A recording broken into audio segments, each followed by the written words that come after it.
El señor Voltaire tiene también algunas ideas que aparentemente lo contradicen. Si él buscaba una monarquía parlamentaria para evitar los abusos, sin embargo, era partidario de que en Francia hubiera un gobierno fuerte para evitar el caos, el desorden, que Francia se vuelva ingobernable, y al mismo tiempo condenaba el fanatismo religioso que ya había provocado muchas guerras, un fanatismo religioso que provocó las famosas cruzadas al Santo Sepulcro y que enfrentó durante 900 años a católicos versus musulmanes. Una guerra absurda, pero una guerra religiosa, producto de la intolerancia. Los musulmanes llamaban infieles a los cristianos y los cristianos llamaban a los musulmanes paganos o también infieles. Ese ambiente de intolerancia se vivió en esa época. Y tenía algo de monárquico Voltaire. Él no creía en la igualdad de las personas. Dice, no, todas las personas no son iguales. Y es necesario entonces mantener la jerarquía social. La jerarquía social quiere decir que los que están arriba, los nobles, los poderosos, sigan allí. Y abajo, el pueblo, que siga allí. Alguna vez se le escuchó decir una frase que ha traspasado los tiempos. Voltaire dijo, el día que la chusma tome el poder, Francia se pondrá de cabeza.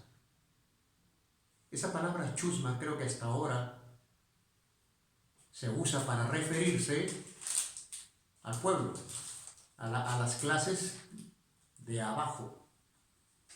O sea que Voltaire es un hombre que, si bien es cierto, aporta algunas ideas muy importantes que produjeron en efecto cambios, también mantenía muy fuertes algunas convicciones monárquicas. Como quien dice, él quería cambios, pero no muy radicales. No muy radicales, para que no se vaya a producir el caos en el país. Después tenemos a un señor llamado Juan Jacob Rousseau. Este no es francés, es suizo. Y este hombre era educador, filósofo, escritor, filólogo. Y escribe una obra llamada Emilio o la educación.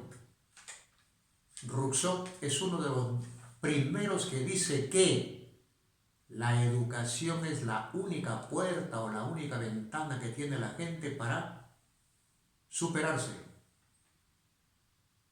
En todo sentido, cultural, económica y socialmente. Cree firmemente en los beneficios de la educación.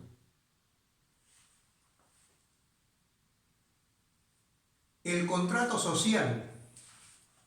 En el contrato social, Rousseau propone que todos los estratos sociales de Francia, desde la monarquía hasta el estado llano, o sea, el pueblo, pueden llegar a un acuerdo de gobernabilidad, señalando para cada sector sus derechos y dónde terminan esos derechos para hacer posible la armonía y la convivencia en Francia. Una especie de convenio, una especie de acuerdo político que permita a todos los estratos sociales convivir armónicamente. Y el origen de la desigualdad. Para Rousseau, la igualdad es un principio que hay que mantener. Todas las personas nacen libres y son iguales ante la ley. Esa idea es la que aporta Juan Jacobo Rousseau. Muy diferente a Voltaire, que dice que los hombres no pueden ser iguales, que hay jerarquías en el mundo. ¿Cuál de las dos concuerda más con la realidad? Y este hombre se le atribuye una frase muy parecida a la que dijo Hobbes, un inglés. Dice, el hombre es el lobo del hombre.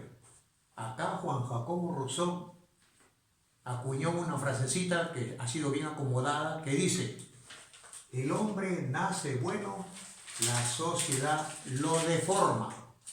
¿Será cierto eso? ¿Así será? Todos nacen buenos, pero la sociedad se encarga de distorsionarlos, desviarlos, contaminarlos. Y finalmente un documento importantísimo, la enciclopedia. Ustedes saben lo que es una enciclopedia. La enciclopedia es un compendio, una colección de conocimientos variados, de literatura, de historia, de geografía, de biología, de química, de medicina, de todo. Son las enciclopedias de hoy.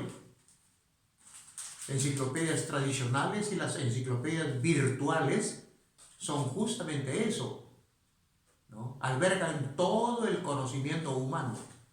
Para esa época, la enciclopedia fue una colección de las ideas de la Ilustración, de todos los intelectuales que habían aportado ideas respecto a la Ilustración, sinónimo de ideas nuevas para gobernar. Entonces, apareció en Francia en 1751 y se le atribuye al trabajo muy importante de dos hombres, Diderot y D'Alembert. Estos dos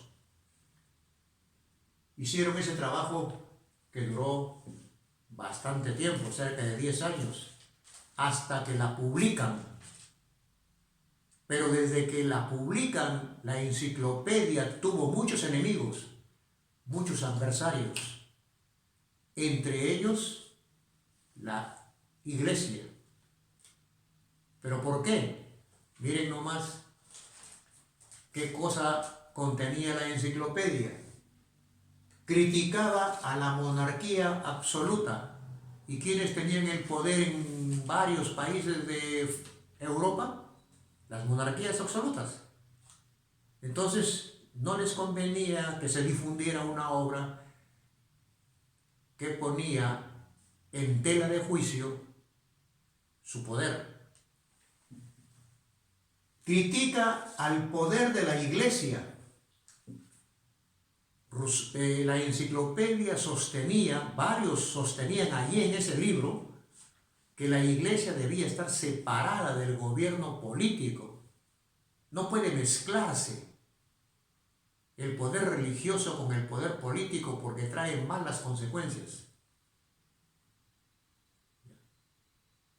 Priva de muchos derechos y de muchas libertades a las personas. Entonces, la Iglesia se sintió aludida y la Iglesia tenía un organismo llamado el Tribunal de la Santa Inquisición, que condenaba a los herejes, condenaba a los gitanos, a los brujos, a los hechiceros, incluso quemándolos vivos o ahorcándolos. Y entonces también tenía una relación de libros prohibidos. Entonces, la Iglesia Católica pone en la lista de libros prohibidos a la enciclopedia, porque sus ideas eran perturbadoras. Indudablemente que se refería a la Iglesia, porque la Iglesia Católica tenía gente en el poder. Por ejemplo, Richelieu, primer ministro de Francia, era un cardenal. Miserino era un cardenal y desempeñaba el cargo político de primer ministro de Francia.